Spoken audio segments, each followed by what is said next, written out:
Zog by Julia Donaldson. Madam Dragon ran a school many moons ago. She taught young dragons all the things that dragons need to know. Zog, the biggest dragon, was the keenest one by far. He tried his hardest every day to win a golden star. All the dragons in year 1 were learning how to fly. "Hi," said Madam Dragon, "way up in the sky. Now that you've been shown, you can practice on your own, and you'll all be expert flyers by the time you're fully grown." Zog went off to practice, flying fast and free.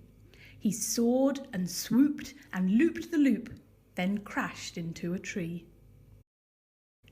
Just then a little girl came by. "Oh, please don't cry," she said. "Perhaps you'd like a nice sticky plaster for your head." "What a good idea," said Zog. Then up and off he flew, his plaster gleaming pinkly as he zigzagged through the blue. A year went by, and in year 2 the dragons learned to roar. "More," said Madam Dragon. "Louder, I implore. Now that you've been shown, you can practice on your own, and you'll all be champion roarers by the time you're fully grown." Zog went off to practice. He roared with fearsome force.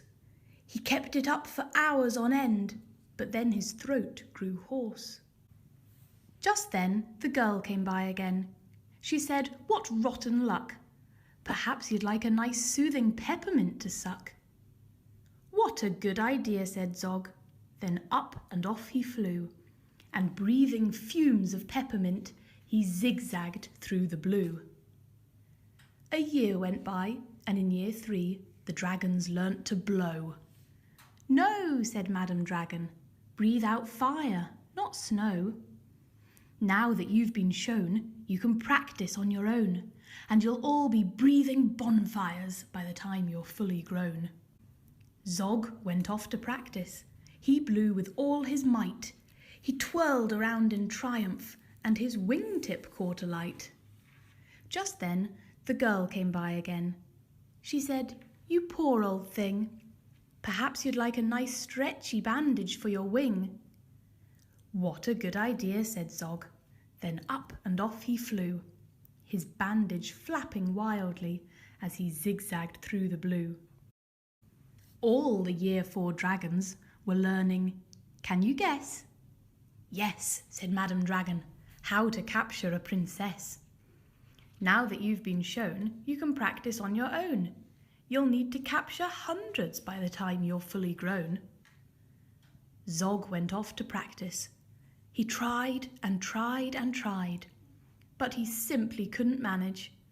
"I'm no good at this," he cried. "I'll never win a golden star." Just then he saw the girl. "Perhaps," she said, "you'd like to capture me. I'm Princess Pearl." "What a good idea," said Zog. Then up and off they flew, the princess gripping tightly as they zigzagged through the blue. "Ah," said Madam Dragon, "our first princess so far. Congratulations, Zog, my dear. You've won a golden star." Zog was proud and happy, and Pearl felt good as well. She took the dragons' temperatures and nursed them when they fell. A year went by, and in year 5 the dragons learnt to fight. "Right," said Madam Dragon, "here comes a real live knight." Up spoke the knight.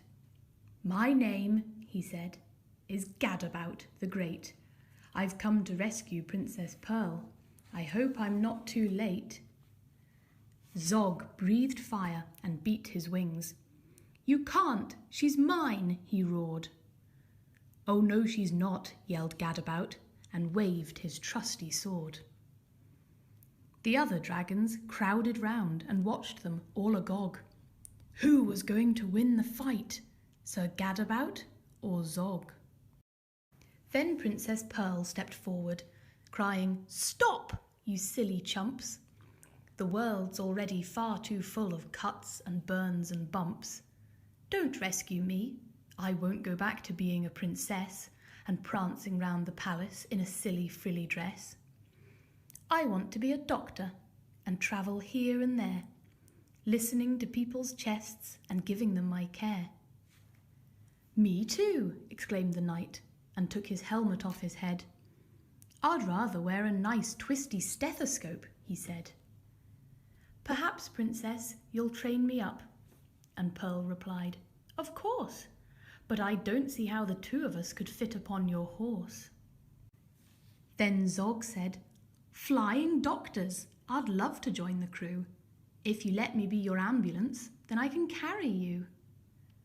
Bravo, said Madam Dragon, an excellent career. And all the Year 5 dragons gave a loud, resounding cheer. Then Madam Dragon told the horse, I really hope you'll stay. I'll let you be my pupil's pet and feed you lots of hay. What a good idea, said Zog. Then up and off he flew, the flying doctors waving as they zigzagged through the blue.